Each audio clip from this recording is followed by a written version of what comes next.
ဘဝမှာစိတ်ချမ်းသာဖို့တဲ့ဘာရေးကြီးသေးတာတော့ပိုက်ဆံရှာတယ်ဆိုတာလေသူချမ်းသာဖို့အတွက်ရှာပေးရတာကောင်းကောင်းလေးစားပေးတာလေသူချမ်းသာဖို့အတွက်ကောင်းကောင်းလေးကြည့်ပေးတာလေသူချမ်းသာဖို့အတွက်ဟိုလူနဲ့အတူနေခြင်းလေဆိုတာလေသူချမ်းသာဖို့အတွက်ပဲဟုတ်တယ်မဟုတ်လားဒီစိတ်ကလေးချမ်းသာဖို့အတွက်ပဲဘုန်းဘုန်းတို့ဘာလုပ်နေရတော့အကုန်လုပ်နေရတာအဲ့တော့စိတ်ချမ်းသာသွားပြီဆိုရင်ဓာတ်ထက်ကောင်းတာဘာရှိအောင်မလို့ဟုတ်လားဒါဘုန်းဘုန်းတို့တွေကလှုပ်တက်မယ်ဆိုလို့ရှိရင်သူကအည်သွေးရှိတဲ့လူတစ်ယောက်ပဲဟုတ်လားအဲ့တော့ဟိုတုန်းကတောင်မျိုးစလိုကြီးပြောတာဘုံကအလုံးသဘောကျတယ်သူဘာပညာတွေတက်တယ်ပဲပြောကိုယ်စိတ်ကလေးကိုမှချမ်းသာအောင်မလုပ်တတ်သေးဘူးဆိုရင်ဘာပညာမှတက်တယ်လို့မဆိုနိုင်ဘူးဟာကောင်းလိုက်တဲ့စကားပါနော်သူဘာအတန်းလေးအောင်တယ်ပဲပြောဘလို့ဘွဲတွေရတယ်ပဲပြောကိုယ်စိတ်ကိုမှကိုချမ်းသာအောင်မလုပ်တတ်သေးဘူးဆိုရင်သူဘာထင်ကြီးရရှိအောင်ဘာထင်ကြီးရမှာမရှိနော်အဲ့တော့ဘုန်းဘုန်းတို့ရဲ့ဘဝမှာအကုသိုလ်တရားတွေဆိုတာကတော့အမှိုက်နဲ့တူတယ်ကုသိုလ်တရားတွေဆိုတာကတော့ရွှေနဲ့တူတယ်အကုသိုလ်တရားတွေကိုမြတ်စွာဘုရားကမလအညစ်အကြေးဆိုတဲ့အသုံးလုံးနဲ့ဟောတာလည်းရှိတယ်ဘုန်းဘုန်းတို့လမ်းဘေးမှာဒီတိတိကျကျမစိုက်ပျိုးဘဲနဲ့သူ့အလိုလျောက်ပေါက်နေတဲ့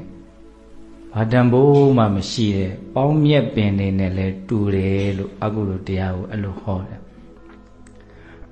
ကုသိုလ်တရားကြတော့အလွန်မှတန်ဖိုးရှိတဲ့အပင်တွေကိုစိုက်ရပျိုးရတာခက်တယ်ဖြစ်ထွန်းလာပြီဆိုလို့ရှိရင်လည်းပဲအလွန်မှအကျိုးကျေးဇူးများတယ်တမယာပင်လေးတွေပါလေးတွေဆိုရင်စိုက်ရတာအလွန်မှပါတော့ခက်တယ်ဘာတန်ဖိုးမှမရှိတဲ့အပင်တွေကြတော့သူ့လိုလျောက်ပေါက်ပြီးတော့နှုတ်ပြလို့ကိုမနိုင်ဘူးအဲ့ဒါအကုသိုလ်တရားကိုမြတ်စွာဘုရားအဲ့လိုပေါက်မြက်ပင်နေနဲ့တူတယ်လို့ဟောတယ်ကုသိုလ်တရားကိုကြတော့တန်ဖိုးရှိတဲ့အပင်တွေနဲ့တူတယ်လို့ဟောတယ်ရွှေနဲ့တူတယ်လို့တောင်မြတ်စွာဘုရားဟောထားတာရှိတယ်အလွန်ထင်ရှားတဲ့သုတ်တန်ကြီးတစ်ပုဒ်ရှိတယ်ကုသိုလ်တရားကိုရွှေနဲ့တူတယ်ဆိုပြီးတော့ဟောထားတာနေတိကန္တသုတ်တံဆိုကြားဦးတယ်မဟုတ်လားရွှေအိုးမြုပ်ခြင်းဆိုပြီးတော့လေတန်ဖိုးရှိတဲ့ကုသိုလ်ကောင်းမှုတွေရဲ့သဘောတဘာဝတန်ဖိုးမဲ့တဲ့အကုသိုလ်တရားတို့ရဲ့သဘောတဘာဝအကုသိုလ်တရားတွေကတော့အမှိုက်တွေကုသိုလ်တရားတွေကတော့ရွှေတွေပဲလို့နားလည်ရအဲ့တော့ဒီနေ့ကိုယ့်အိမ်မှာအမှိုက်တွေကဘယ်လောက်ထွက်နေတော့အမိုက်ဖြစ်အောင်တမင်ကြိုးစားတာတော့မဟုတ်ဘူးအမိုက်တွေကဒီနေ့နော်ရက်ကြားလာတာနဲ့များမရှင်းဘူးဆိုလို့ရှိရင်အမိုက်တွေကဘာဖြစ်သွားတော့အများကြီးစုမိသွားတယ်ရွှေတွေကြတော့ဒီနေ့ဘယ်နှပိဿာလောက်စုမိတော့နော်ဘယ်လောက်စုမိတော့ရွှေတွေဟာမှမစုမိဘူးနော်အမိုက်တွေကတော့မရှာဘဲနဲ့အလို့လျောက်အိမ်မှာရောက်လာတယ်ဖြစ်နေတယ်ပစ္စည်းအသစ်ကလေးတစ်ခုဝဲလာရင်ပိုးတောင်သိတာသေးတယ်ဘောကထုတ်ထားတာအထက်ပြီးတော့အဲ့ဒါဘာဖြစ်တော့အမိုက်တွေဖြစ်နေရောအဲ့တော့ပြောချင်တာကဘာတော့အမိုက်နဲ့တူတဲ့သဘာဝဘုံဘုံတို့အမြဲတမ်းရှင်းလင်းပြဖို့လိုမယ်ပေါ့ရှင်းလင်းမပြဘူးဆိုလို့ရှိရင်အမိုက်တွေကြားထဲမှာဒုက္ခရောက်မယ်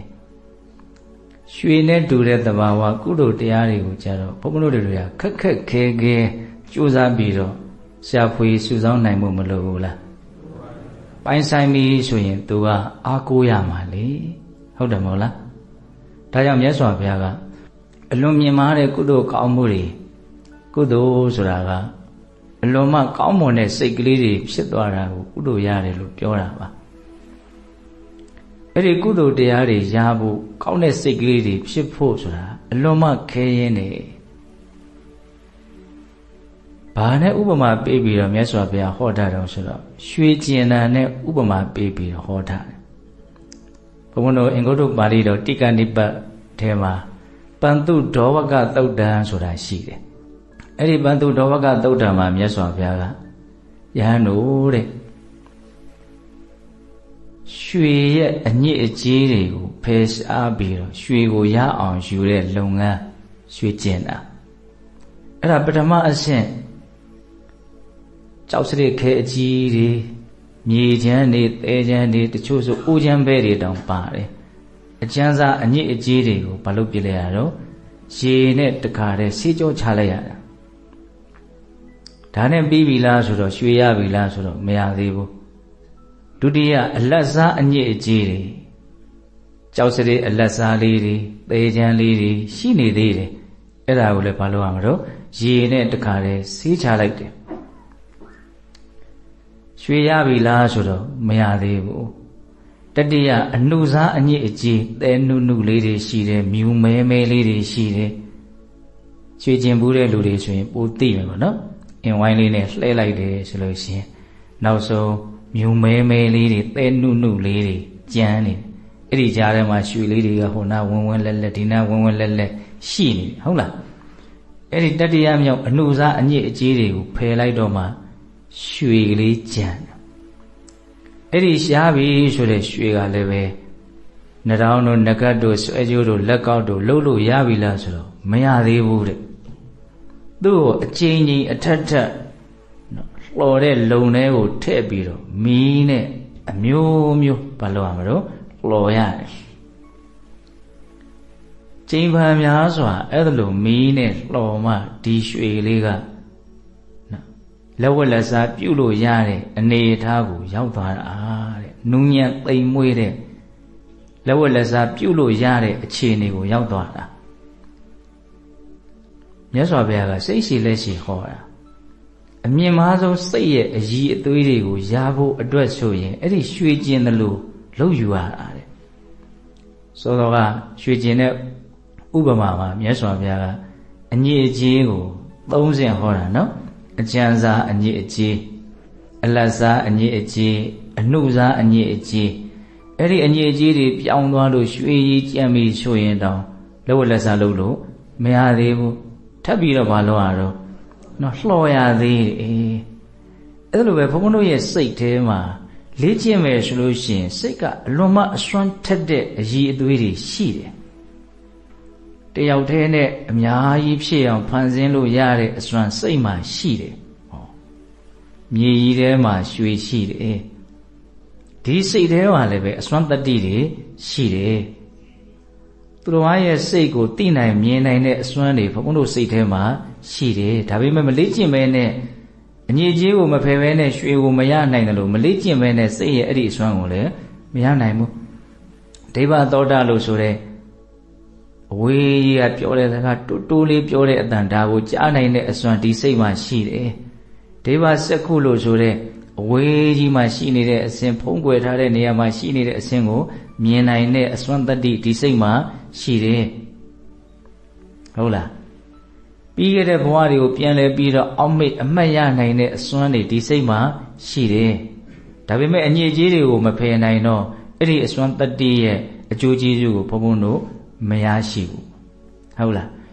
နောက်ဆုံးလောဘဒေါသမောဟကိုလုံးဝကုန်ခန်းသွားစေနိုင်တဲ့ဖယ်ရှားသုံးသစ်ပြစ်နိုင်တဲ့အစွမ်းတတ္တိဒီစိတ်မှာရှိတယ်ဒါပေမဲ့ဘုန်းဘုန်းတို့ကနိမန်လမ်းမှာလေ့ကျင့်မထားဘူးဆိုတော့အဲ့ဒီအစွမ်းတတ္တိတွေကမရှိသလိုဖြစ်နေတယ်မပေါ်ဘူးပေါ့ဟုတ်လားစိတ်ရဲ့အဲ့ဒီအစွမ်းတတ္တိတွေအည်သွေးတွေကိုရကျင်တယ်ဆိုလို့ရှိရင်စောစောကပြောသလိုရွှေရကျင်တယ်ဆိုရင်အညစ်အကြေးအမျိုးမျိုးကိုဖယ်ရှားပစ်ဖို့လိုသလိုစိတ်ရဲ့အည်အသွေးကောင်းမွန်တဲ့အနေအထားတစ်ခုကိုရကျင်တယ်ဆိုရင်စိတ်ရဲ့အညစ်အကြေးတွေကိုဘာလို့ရမလို့ဖယ်ရှားပြရမယ်လေစိတ်ရဲ့အညစ်အကြေးကိုလည်းမြတ်စွာဘုရား30ဟောတယ်အကျဉ်းစားအညစ်အကြေးအဲ့ဒါဘာပြောတာလဲဆိုတော့ဒုစရိုက်တရားတွေကိုပြောတာလူများသက်သက်မဲ့သူတော်ပစ္စည်းမတရားယူမယ်ကာမကိစ္စဖောက်ပြန်မယ်ဒါကာယဒုစရိုက်လိညာပြောမယ်ဂုံစကားပြောမယ်ကြံတန်တဲ့စကားပြောမယ်တန်ဖိုးရှိတဲ့စကားတွေပြောနေမယ်ဒါပါတော့ဝစီဒုစရိုက်သူတော်ပစ္စည်းမတရားလိုခြင်းနဲ့စိတ်ထဲကနေရဖို့ကြံစည်နေတယ်သူတော်ကိုဆင်းရဲစေခြင်းနဲ့နှိပ်စက်ခြင်းနေတယ်မှားယွင်းတဲ့အယူဆတွေရှိနေမယ်ဒါပါတော့မနောဒုစရိုက်ပေါ့အဲ့ဒီဒုစရိုက်တရား3ပါးကာယဒုစရိုက်ဝစီဒုစရိုက်မနောဒုစရိုက်အကျယ်ပွားလိုက်ရင်10ပါးပေါ့အဲ့ဒီဒုစရိုက်တရားတွေဟာစိတ်ရဲ့အကျဉ်းစားအညစ်အကြေးတွေပဲတဲ့ နော်ရွှေရဲ့အကျဉ်းသားအညစ်အကြေးတွေကြောက်စစ်ခဲတွေမြေကြီးခဲတွေသေချမ်းတွေဒါတွေကိုမဖယ်ဘဲနဲ့ဘုန်းဘုန်းတို့ရွှေရနိုင်မလားမရနိုင်ဘူးအဲ့လိုပဲဒုစရိုက်တရားတွေကိုမဖယ်ဘဲနဲ့စိတ်ရဲ့ထက်မြက်တဲ့အရည်အသွေးတွေကိုဘုန်းဘုန်းတို့မရနိုင်ဘူးနော်သူများတက်တယ်ညှဉ်းနှွမ်းသွားပြီဒီစိတ်ကဖြူရှင်ဖို့အတွက်သူအများကြီးကြိုးစားလိမ့်မယ်ရုန်းကန်ရလိမ့်မယ်ဟုတ်လားမဟုတ်တာလှုပ်ထားတယ်မမှန်တာပြောထားတယ်မသင့်တော်တာတွေတွေးကြံနေတယ်ဒါတွေကစိတ်ကိုအများကြီးအနှောင့်အယှက်ပေးနိုင်တဲ့အပြုအမူအပြောဆိုအတွေးကြံနေဟုတ်လားအဲ့ဒါအကျဉ်းသားအညစ်အကြေးတဲ့ဒါစိတ်ရဲ့အရည်အသွေးကိုရကျင်တယ်ဆိုလို့ရှိရင်နံပါတ်1အဲ့ဒီအကျဉ်းသားအညစ်အကြေးကိုဘုန်းတော်ဘာလို့မလို့ဖယ်ရှားရမယ်နောက်အလက်စားအညစ်အကြေးတဲ့အဲ့ဒါကြတော့ဘာပြောလို့ဆိုတော့ကာမဝိတ္တဗျာပါဒဝိတ္တဝိညာဏဝိတ္တတဲ့ဟောဆိုတော့ဒုစရိုက်တွေတဲ့တော့ပို့ပြီးတော့သူကနှုတ်သွားတော့နော်ကာမအာယုန်နဲ့ပတ်သက်ပြီးတော့တွေးကြံမြင်ဖို့ပဲစဉ်းစားတယ်နားထောင်ဖို့ပဲစဉ်းစားတယ်စားဖို့တောက်ဖို့တွေးဖို့ထိဖို့ပဲစဉ်းစားတယ်ဒါပါတော့ကာမဝိတ္တအဲ့ဒါစိတ်ရဲ့အလက်စားအညစ်အကြေးမကျေနပ်မှုနဲ့တွေးနေတယ်စိတ်တိုင်းမကြမှုနဲ့တွေးကြံနေတယ်ဗျာပါဒဝိတ္တအဲ့ဒါစိတ်ရဲ့အလက်စားအညစ်အကြေးဝိညာဏဝိတ္တတဲ့မကျေနပ်ချက်တွေကထိတ်မရဘူးအတွေးထဲမှာပေါက်ကွဲနေတော့ဘာလို့တော့ဆင်းရဲဖို့သူများဆင်းရဲစေဖို့သူများကိုနှိပ်စက်ဖို့အထိစဉ်းစားလာဒါဝိညာဏဝိတ္တစိတ်တူလာပြီဆိုလို့ရှိရင်ဆင်းရဲစေခြင်းတဲ့သဘောကနောက်ကကပ်ပြီးတော့လိုက်လာဖြည့်ဆည်းခြင်းတဲ့သဘောကနောက်ကကပ်ပြီးတော့လိုက်လာတာအ ਨੇ ဆုံးတော့အမူအရာလေးနဲ့မျက်စောင်းလေးတော့ထိုးကြည့်လိုက်မကျေနပ်ဖို့နဲ့ဟုတ်ဆိုတာဟုတ်လားထိမရဘူးဆိုဘာလို့ဝစီကံအဖြစ်ပြောမယ်ဆိုမယ်အဲ့လောက်နဲ့ဒေါသကမကျေနပ်နိုင်ဘူးငါ့ကိုအလိုဖြည့်ပေးဆိုရင်ဘယ်ထိသွားမလို့ရိုက်မယ်နှက်မယ်ပတ်မယ်ဖြက်မယ်ဒီထိသွားမှာနော်အဲ့ဒီလိုအတွေးမျိုးတွေကာမဝိတ္တဗျာပါဒဝိတ္တဝိညာဏဝိတ္တအဲ့ဒါဘာလဲဆိုရင်စိတ်ရဲ့အလက်စားအညစ်အကြေးတဲ့အဲ့ဒီအလက်စားအညစ်အကြေးကိုမဖယ်ဘဲနဲ့လည်းပဲစိတ်ရဲ့မြင်မာတဲ့အရည်အသွေးကိုဘုန်းဘုန်းတို့မရနိုင်ဘူးကဲအလက်စားအညစ်အကြေးကိုဖယ်ပြီးပြီဆိုရင်ဘာကြံဆိုအနုစားအညစ်အကြေးတဲ့ဟောစိတ်ဝင်စားတဲ့အကောင်းတယ်နော်မြတ်စွာဘုရားဟောပုံလေးအနုစားအညစ်အကြေးကဘာပြောတော့ဆိုတော့ညာတိဝိတ္တဇနပဒဝိတ္တအနဝိညတိပဋိတန်ယုတ်တဝိတ္တဘာပြောတာလဲဆိုတော့ညာတိဝိတ္တဆိုတာမိသားစုနဲ့ပတ်သက်ပြီးတော့တွေးနေတာဆွေတွေမျိုးတွေနဲ့ပတ်သက်ပြီးတော့တွေးနေတာငါဟာလို့ဟုတ်လားမှတ်ထင်ထားတဲ့အတိုင်းဝိုင်းလေးနဲ့ပတ်သက်ပြီးတော့ဘာလုပ်နေတော့တွေးနေတာငါလူလေးတွေနဲ့ပတ်သက်ပြီးတော့တွေးနေတာဟုတ်လားခက်သွားပြီနော်ဒါဖယ်ဖို့လွယ်ဦးမလားမလွယ်တော့ဒီထဲပဲလူဖြစ်နေတာဟုတ်လားစိတ်ကလေးကဒီထဲပဲနေရနော်ဟုတ်လားညာတိဝိတ္တပြီးတော့ဘာလို့ဇနပဒဝိတ္တဇနဘုံနဲ့ပတ်သက်ပြီးတော့တွေးတာတဲ့အဓိပ္ပာယ်အခြေဘယ်လိုများပြောရပါမလို့ဇနဘုတ်ဆိုတာရက်ရွာတွေမြို့တွေနေရာတွေအများကြီးတွက်ကြည့်လိုက်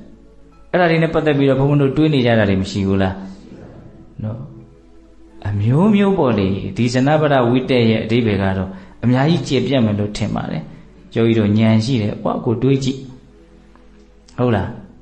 ဆွေမျိုးတွေနဲ့ပတ်သက်ပြီးတော့မိသားစုတွေနဲ့ပတ်သက်ပြီးတော့တွေးနေတာရက်ရွာရည်နဲ့ပတ်သက်ပြီးတော့တွေးနေတာပဝန်းကျင်လို့လည်းပဲဆိုနိုင်မယ်သူများလို့လည်းပဲဆိုနိုင်မယ်အဲ့ဒီဇနပဒဆိုတာထဲမှာသူများမပါဘူးလားပါတယ်ဟိုရွာကလူဒီရွာကလူဟိုမြို့ကလူဒီမြို့ကလူဟိုလူဒီလူဒီလူတွေရဲ့အကြောင်းတွေးနေတာဇနပဒဝိတ္တထဲကိုထည့်လို့မရနိုင်ဘူးလားရနိုင်ပြီညာတိဝိတ္တဇနပဒဝိတ္တအနဝိညတိပဋိတန်ယုတ်တဝိတ္တတဲ့အဲ့ဒါဘာပြောတာဆိုတော့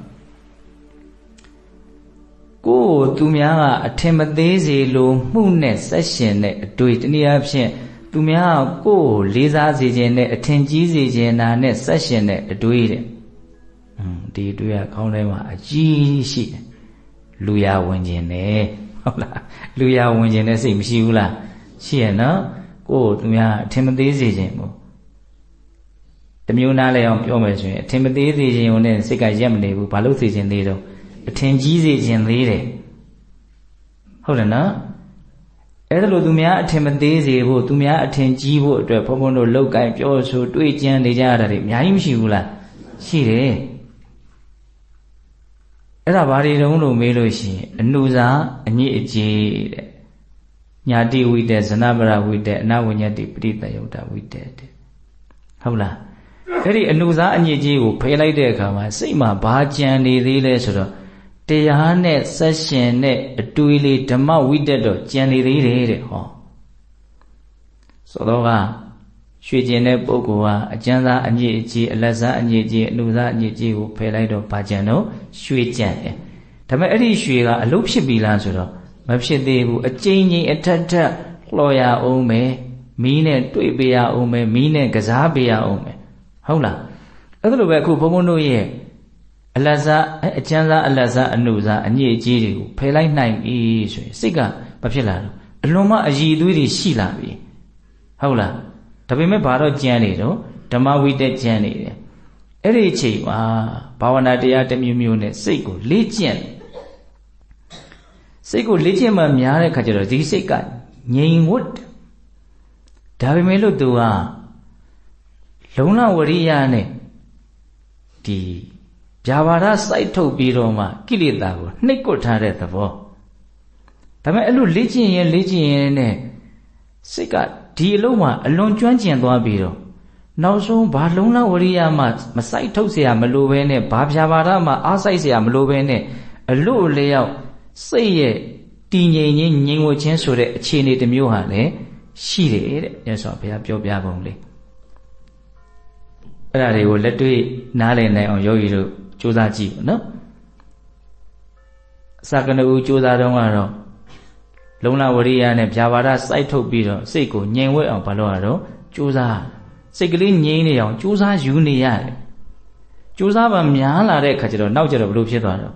ကြိုးစားစရာကိုမလိုဘဲနဲ့သူ့အလိုလျောက်စိတ်ရမှာဖြစ်နေတော့ငြိမ်နေတဲ့အနေအထားတစ်ခုအလွန်မှအည်အသွေးမြင့်တဲ့အနေအထားတစ်ခုဖြစ်သွားတယ်အဲ့ဒီအခြေအနေမျိုးမှာအကယ်၍အကြောင်းတရားနဲ့ပြည့်စုံမယ်ဆိုရင်ဒီလူကလိုချင်မယ်ဆိုလို့ရှိရင်ခုနပြောသလိုတယောက်တည်းကနေအများကြီးနော်မြေကြီးထဲမှာရေထဲသွားသလိုမျိုးရေထဲမှာမြေကြီးပေါ်သွားသလိုမျိုးအမျိုးမျိုးတကူဖန်ဆင်းခြင်းဣတိဝိဒအဘိညာဉ်ဆိုတာကိုရနိုင်နေတယ်အဲ့ဒီအခြေအနေရောက်သွားလို့ရှိရင်ဟုတ်လားဒိဗ္ဗသောတာအဘိညာဉ်ကိုရနိုင်တယ်ပရစိတဝိဇာဏနာအဘိညာဉ်ကိုရနိုင်တယ်သူတော်ကစိတ်ကိုသိတယ်ဒိဗ္ဗစက္ခုအဘိညာဉ်ကိုရနိုင်တယ်ပုဗ္ဗေနိဝါဒနုတ္တိအဘိညာဉ်ကိုရနိုင်တယ်ဒါတွေယောဂီတို့အသေးစိတ်ရှင်းပြစရာမလိုပါဘူးဘုံမောဒီလောက်လေးခေါင်းစဉ်လေးပြောလိုက်ရင်သိတယ်နော်ဒိဗ္ဗစက္ခုဆိုတော့ဘာပြောတာတော့နတ်မျက်စိကဲ့သို့မြင်နိုင်တဲ့အကြည့်အသွေးပုဗ္ဗေနိဝါဒနုတ္တိအဘိညာဉ်ဆိုတော့ဘာပြောတာတော့ဖြစ်ခဲ့ပြီးသားဘဝအစဉ်တွေကိုပြန်လဲအောက်မေ့နိုင်တဲ့အကြည့်အသွေးတမှုအကြီးမားဆုံးအသိဉာဏ်ကဘာလို့ဆိုတော့အာတဝခေယဉာဏ်နော်အာတောတရား၄ပါးကိုကုန်ခန်းသွားစေနိုင်တဲ့ဉာဏ်အဲ့ဒီဉာဏ်ကိုတောင်သူအလိုရှိမယ်ဆိုရင်စောစောကစိတ်အကြည့်သွေးမြင်မအောင်လေ့ကျင့်ထားတဲ့ပုဂ္ဂိုလ်တူတယောက်ဟာရနိုင်တယ်လို့ဟောတယ်ဟုတ်လားဒါကြောင့်ကောင်းတာတွေဟာလွယ်ကူတဲ့သဘောရှိမနေဘူးအထက်ထက်ဘုံဘုံတို့ဟာကြိုးပမ်းအားထုတ်ရတယ်ပထမအဆင့်ဒုစရိုက်တရားကင်းအောင်ကြိုးစားရတယ်ဒုတိယအဆင့်ကာမဝိတ္တဗျာပါဒဝိတ္တဝိညာဏဝိတ္တအတွေးစိုးတွေမဝင်အောင်ကြိုးစားရတယ်တတိယအဆင့်ကိုမိသားစုနဲ့ပတ်သက်တဲ့ကိုဆွေမျိုးနဲ့ပတ်သက်တဲ့အတွေးတွေတောင်မတွေးမိအောင်ရရေးရွာကြီးနဲ့ပတ်သက်တဲ့အတွေးတွေတောင်မတွေးမိအောင်ကိုသူများအထင်သေးမှလားသူများအထင်ကြီးသေးခြင်းလားဘာညာအဲ့ဒီနဲ့ပတ်သက်တဲ့အတွေးတွေတောင်မတွေးမိအောင်ဘုံဘုံတို့ဟာဘာဝနာတရားပေါ်မှာဒီစိတ်ကလေးကိုတကားတဲ့ခိုင်မြဲနေအောင်ဘလို့တော့လေ့ကျင့်ရတယ်အဲ့လိုလေ့ကျင့်ပါများမှစိတ်ရဲ့မွန်မြတ်တဲ့အရည်အသွေးတစ်ခုဆိုတာထွက်လာတာပေါ့စောစောပြောလို့ဘိညာဉ်တရားအဲ့ဒီအဆင့်ကိုမရောက်သေးတောင်မှကိုလုံးနိုင်မယ်ဆိုရင်လုံးနိုင်တဲ့အနေအထားလေးနဲ့ထိုက်တန်တဲ့အကျိုးရလဒ်ကတော့မရနိုင်ဘူးလားရနိုင်တယ်ဒါကြောင့်ယောဂီတို့ဒီမှာလာပြီးတော့9ရက်အချိန်ပေးပြီးတော့ကြိုးစားအထောက်ကြတာပေါ့ဘုံဘုံကအနည်းဆုံးလေးတော့ဘလောက်တော့ရသွားစေခြင်းလဲဆိုတဲ့စိတ်ကူးလေးရည်ရွယ်ချက်ရည်မှန်းချက်ကလေးရှိနေတုံးဆိုတော့ကိုယ်စိတ်ကလေးကိုအချိန်မရွေးချမ်းသာအောင်ထားတတ်တဲ့အရည်အသွေးလေးတော့ရသွားစေခြင်းဆိုကြပါစို့စိတ်တွေပူးလာပြီဆိုတော့ငါစိတ်တွေပူးလာပြီငါအေးအောင်လှုပ်လိုက်အောင်မယ်တိတ်အချိန်ကြာကြီးမယူရဘဲနဲ့ကိုယ်စိတ်ကိုအေးအောင်မြန်မြန်လေးလှုပ်တတ်တဲ့အရည်အသွေးလေးရသွားစေခြင်းဟုတ်လားအစိတ်တွေတော်တော်ရှုပ်နေပြီကဲငါတမျက်စေးလှည့်လိုက်အောင်မယ် အမိုက်တွေကတော့တမင်မရှားမပွေရဘဲနဲ့အလိုလျောက်ရောက်လာပြီဟုတ်လားဒါပေမဲ့ဓမျက်စိလှဲတဲ့အလုပ်ကတော့ဘာလို့ရတော့တမင်ကိုလုံးရတယ်နော်ဟုတ်လားတန်ရှင်းရေးလုပ်ကတော့တမင်လုံးရတယ်ရှုပ်ထွေးရေးလုပ်ကတော့တမင်လုံးစရာမလိုနေထိုင်နေသူ့ဘယ်နာကဘလို့လုံးရှုပ်သွားတယ်မသိဟုတ်လားအဲ့လိုရှင်းတဲ့အလုပ်ကိုလွယ်လွယ်ကူကူလေးမြန်မြန်ဆန်ဆန်လေးလုပ်တတ်တဲ့အရည်အသွေးလေးကိုတော့ရသွားစေခြင်းနဲ့စိတ်တွေဆင်းရဲလာပြီမကောင်းလိုက်တာမကြိုက်လိုက်တာဒီခံစားချက်ကြီးကိုအစိတ်ကလေးကိုငြိမ်းအောင်အေးအောင်ချမ်းသာအောင်ထားအောင်မှဖြစ်မယ်အလုံးလုံးရင်းနဲ့ပဲဖြစ်ဖြစ်စကားပြောရင်းနဲ့ဖြစ်စိတ်တွေပူလာတယ်ဆိုရင်သိတယ်အေးအောင်လှုပ်လိုက်အောင်ပဲတကယ်လို့ကိုယ်သာကျွမ်းကျင်ပဲဆိုလို့ရှိရင်စကားပြောနေရင်းနဲ့အလုံးလုံးနေရင်းနဲ့ကိုယ်စိတ်ကိုငြိမ်းသွားအောင်အေးသွားအောင်လှုပ်လို့မရဘူးလားရတယ်အဲ့ဒီလိုအည်သွေးမျိုးလေးကိုရစေခြင်းလားဟုတ်လားနေပူတဲ့ကြီးအမြဲနေပူလိုက်တာပင်ပန်းလိုက်တာဒါပေမဲ့ကိုပူတဲ့အခါမှာပင်ပန်းတဲ့အခါမှာနားเสียခိုးเสียအရိတ်ကလေးကိုယ်ပိုင်အရိတ်ကလေးကိုတော့တိဆောက်ပြီးသားဖြစ်စေခြင်းဒီသဘောလေးကိုပြောတာကိုဘုံဘုံပြောတာဘာဆိုတာဒီလူတွေအကုန်သိရနော်ဒါကြောင့်တရားထုတရားမြတ်ကြီးရသွားစေရမယ်လို့ဘုံဘုံကအဲ့လိုကြီးမှန်းပြီးတော့အဲ့လောက်ကြီးမြင့်မြင့်မာမာပြောနေတာမဟုတ်ကိုယ်စိတ်ကိုစိုးစိုးဝါးမပူလောင်မစင်းရအောင်မပင်ပန်းအောင်ငြိမ်းအေးအောင်တတ်တတ်အောင်ချမ်းသာအောင်တော့ဘုံဘုံတို့ထားတတ်ဖို့မလိုဘူးလားတရားထုတ်တယ်ဆိုတာအဓိကအဲ့ဒီရည်ရွယ်ချက်ရှိရမယ်ကိုယ်စိတ်ကိုကိုယ်မှချမ်းသာအောင်လုပ်မပေးဘယ်သူချမ်းသာအောင်လုပ်ပေးမှာတော့ဘယ်သူမှလုပ်မပေးနိုင်ဘူးဟုတ်လားအဲ့ဒါကိုဘုံဘုံတို့ကဘာလုပ်ရမှာတော့လေ့ကျင့်ရမယ်ပေါ့အဲ့ဒါလေးကိုကျွမ်းကျင်အောင်ကြိုးစားစေခြင်းတယ်ဒါကတရားအထုတ်ခြင်းရဲ့အလွန်မှအဓိကကြတဲ့နံပါတ်1ရည်ရွယ်ချက်လို့ဆိုခြင်းတယ်ပေါ့နော်ဒီရည်ရွယ်ချက်တင်ရှိတာနဲ့လည်းမပြည့်စုံသေးဘူးထက်သန်တဲ့အထုတ်မှုမျိုးဖြစ်ဖို့အတွက်ဘုံဘုံတို့ကအနာဂတ်ရေးကိုလည်းပဲတွေးပြီးတော့မျှော်မှန်းတတ်ဖို့လည်းလိုသေးတယ်ဆိုကြပါစို့စီဝါရေးလုပ်တဲ့ငွေရှာတယ်ဆိုရင်အခုလောလောဆယ်စာဝတ်တောက်ဖို့ပြည့်စုံလေးလောက်ရည်ရွယ်ပြီးတော့ရှာတာလားမဟုတ်ပါဘူးငါမသိမချင်းအနာဂတ်အများကြီးတွက်ပြီးတော့ကြိုတင်ပြီးတော့မလုပ်တာတော့ရှာတာအဲ့ဒါလိုပဲဒီတရားအသိဉာဏ်ကလေးကိုရှာရတယ်ဆိုတာအခုလောလောဆယ်ချမ်းသာအောင်နေတဲ့ယုံလေးအတွက်ရှာတာမဟုတ်သေးဘူးကျမကြီးမကောင်းတဲ့အချိန်ဆိုတာရောက်လာအောင်ပဲဆိုးရတဲ့လောကရန်တွေနဲ့တွေ့ရတဲ့အချိန်ဆိုတာရောက်လာနိုင်သေးတယ်အဲ့ဒီလိုအနာဂတ်ဆိုးမျိုးနဲ့တွေ့လာတဲ့အခါမှာကိုယ်စိတ်ကိုသက်သာအောင်ထားဖို့ဆိုတာကတာမန်အခြေအနေမဟုတ်ဘူးနော်သူကတာမန်အခြေအနေမှာတော့ဘုံဘုံတို့ရဲ့စိတ်ကိုသက်သာအောင်မထားတတ်သေးဘူးဆိုရင်ဆိုးရတဲ့အခြေအနေမှာထားဖို့ဘာလို့တော့ပို့ပြီးတော့ခက်သွားပြီ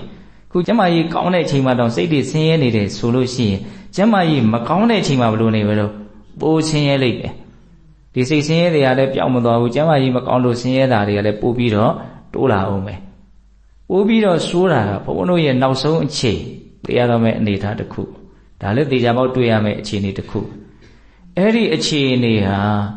စိတ်ကိုချမ်းသာအောင်ထားဖို့စိတ်ကိုကြည်လျအောင်လုပ်ဖို့အခက်အခဲဆုံးအခြေအနေတစ်ခုပဲအဲ့ဒီအခြေအနေမှာစိတ်ဆင်းရဲပြီးတော့ပဲအဆုံးသတ်သွားမယ်ဆိုရင်အလွန်မှကြောက်စရာကောင်းတဲ့အနေအထားကြီးဖြစ်သွားလိမ့်မယ်ဟုတ်လားအဲ့ဒီအခြေအနေမှာကိုယ်စိတ်ကလေးကိုကြည်လျအောင်ချမ်းသာအောင်ထားတတ်ဖို့ဆိုတဲ့ရည်ရွယ်ချက်နဲ့လည်းပဲအခုတည်းကစဘုံဘုံတို့ဘာလို့ဖို့လို့တော့ကြိုတင်ပြီးတော့လေ့ကျင့်ထားဖို့လိုမယ်ဟောဘုံဘုံပြောတာ3ချက်လို့ဘုံဘုံထင်ပါတယ်နော်လောလောဆယ်ကိုယ်စိတ်ကလေးကိုငြိမ်းအောင်ချမ်းသာအောင်ထားတတ်ဖို့တရားအထုတ်ရတယ်ဟုတ်လားလောကရန်ဇိုးတွေနဲ့တွေ့လာတဲ့အခါအထူးသဖြင့်ကျမကြီးဖောက်ပြန်လာတဲ့အခါစိတ်မဆင်းရဲအောင်တည်ငြိမ်မှုရှိအောင်အေးချမ်းမှုရှိအောင်ဘာလို့ရမလို့ကိုယ်စိတ်ကိုကြိုတင်ပြီးတော့လေ့ကျင့်ထားမယ်အရေးအကြီးဆုံးကတော့သိခြင်းတရားနဲ့တွေ့လာတဲ့အခါမှာတည်တည်ငြိမ်ငြိမ်အေးအေးချမ်းချမ်းလေးရင်ဆိုင်နိုင်ဖို့ဆိုတဲ့စိတ်ကလေးနဲ့လည်းပဲတရားအထုတ်တဲ့အလုပ်ကိုပြုကြရမယ်ပေါ့ဟုတ်လားဒါပေမဲ့ဒီအလုပ်ဟာလွယ်ကူတဲ့အလုပ်ဟုတ်သလားမဟုတ်ရွှေရှာရသလိုနေနေချင်းဘာလို့ရတော့ကြိုးစားရတယ်အညစ်အကြေးတွေကိုအစင်စင်ဖယ်ရှားနိုင်မှရွှေဆိုတဲ့တန်ဖိုးရှိတဲ့အရာလေးကိုရတာအလုံးလိုက်အခဲလိုက်ရတာမဟုတ်ဘူးနော်ကျွတ်တို့ရွာမှာရွာရဲ့နောက်ဘက်မှာမဟာမြိုင်တောနဲ့ဆက်နေတဲ့အင်တော်တွေရှိတော့ငယ်ငယ်တုန်းကရွာလူတွေရွှေသွားပြီးတော့ကျင်ကြတာရှိတယ်ကျွတ်တို့ကတော့ကံကောင်းလို့လွတ်သွားတယ်ငယ်ငယ်နဲ့သင်္ကန်းဝတ်တော့မကျင်လိုက်ရအောင်ပေါ့နော်အဲဘုံဘုံအမတွေဆိုလို့ရှိရင်အဲ့ဒါပေမေပန်းပန်းစနေရရွှေကျင်ရတယ်သူတို့အဲ့ဒါရွာမှာသမင်းသားကြီးတယောက်ရှိတယ်အသက်ကြီးလာတော့မကရတော့ဇက်ထွက်လို့ဆိုကြပါစို့အဲ့ဒါသူနဲ့အမျိုးမကင်းတယောက်ကလည်းပဲစစ်ထွက်ကြီးတယောက်လည်းရှိတယ်အဲ့ဒါကျဉ်းဖမ်းဖမ်းနောက်ထပ်အမျိုးတယောက်ထဲရတယ်ဖ ုန်းကြီးလူတွက်တယောက်လည်းရှိတယ်ထွက်ကြီး3တွက်ပေါ့ကျွတ်ရွာမှာဆိုရိုးစကားရှိနော်ဇက်ထွက်ရယ်စစ်ထွက်ရယ်ပဇင်းလူတွက်ရယ်ဒီလူတွက်3ယောက်ပေါင်းပြီးတော့ရွှေသွားကျင်ကြတာဟုတ်လားဘာမှသူတို့ကျွမ်းကျင်တဲ့အလုပ်မဟုတ်ဘူးလေ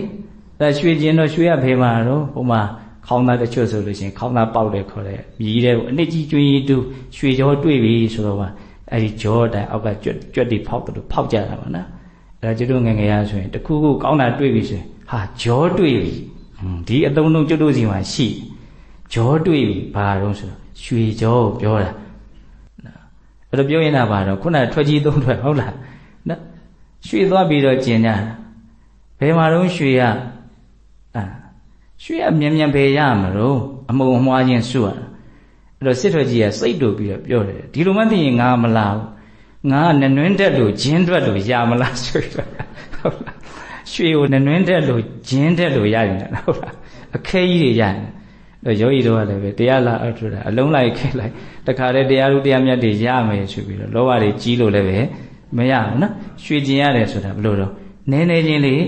စွရတာ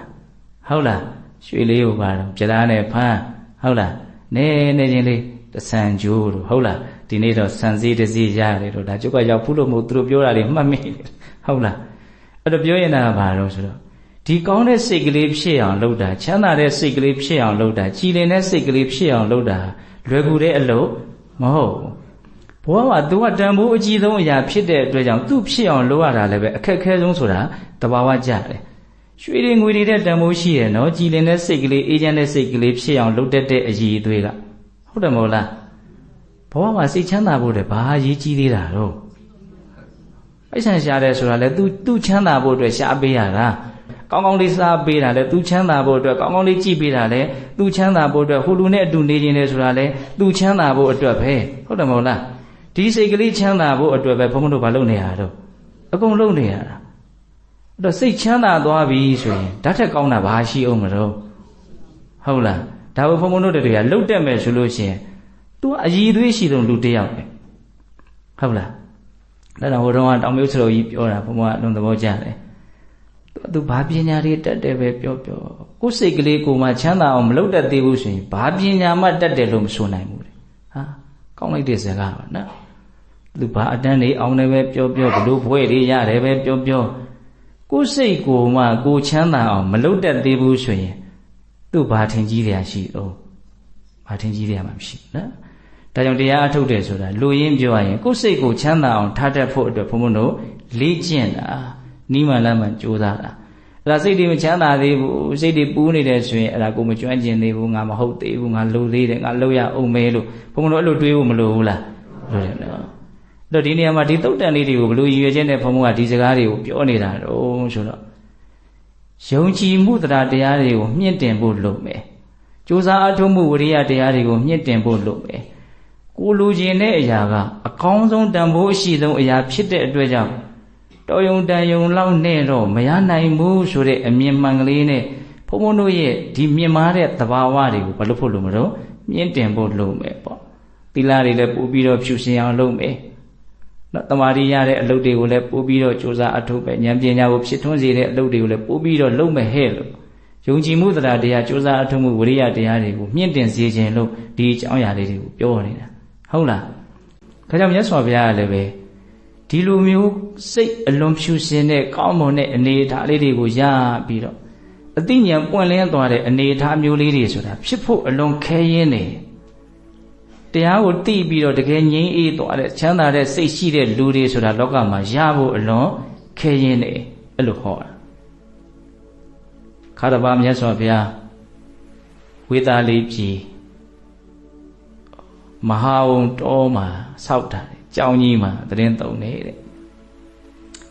အဲ့လိုသတင်းသုံးတဲ့အချိန်မှာဝေသာလိပြည်မှာလိတ်ဆွေမင်းတွေကအလှည့်ကျအုပ်ချုပ်တာရှိတာဟုတ်အဲ့တော့ဒီနေ့တော့မြတ်စွာဘုရားကြီးကိုလိတ်ဆွေမင်းမျိုးမင်းတွေ900လောက်မြတ်စွာဘုရားကိုလာပြီးတော့ဖူးမြော်ကြတယ်အဲ့လိုဖူးမြော်ကြတဲ့အခါကျတော့အထက်တန်းတော့အတိုင်းဝိုင်းဆိုတဲ့အခါကျတော့ဝိစားလာတာတွေကအမျိုးမျိုးဆိုတာလေးကလည်းစနစ်တကျအမျိုးမျိုးဖြစ်တချို့အုပ်စုလေးတွေကအဖြူလေးတွေကြီးဝတ်လာတချို့အုပ်စုလေးတွေကနီးရဲနေတာလေးတွေကြီးဝတ်လာကြတယ် တချို့အုပ်စုတွေကဝါထိန်နေတာတွေဝတ်လာကြတချို့အုပ်စုလေးတွေကအညူလေးတွေကြီးဝတ်လာတယ်ဟောကြည့်လို့အလွန်မှကို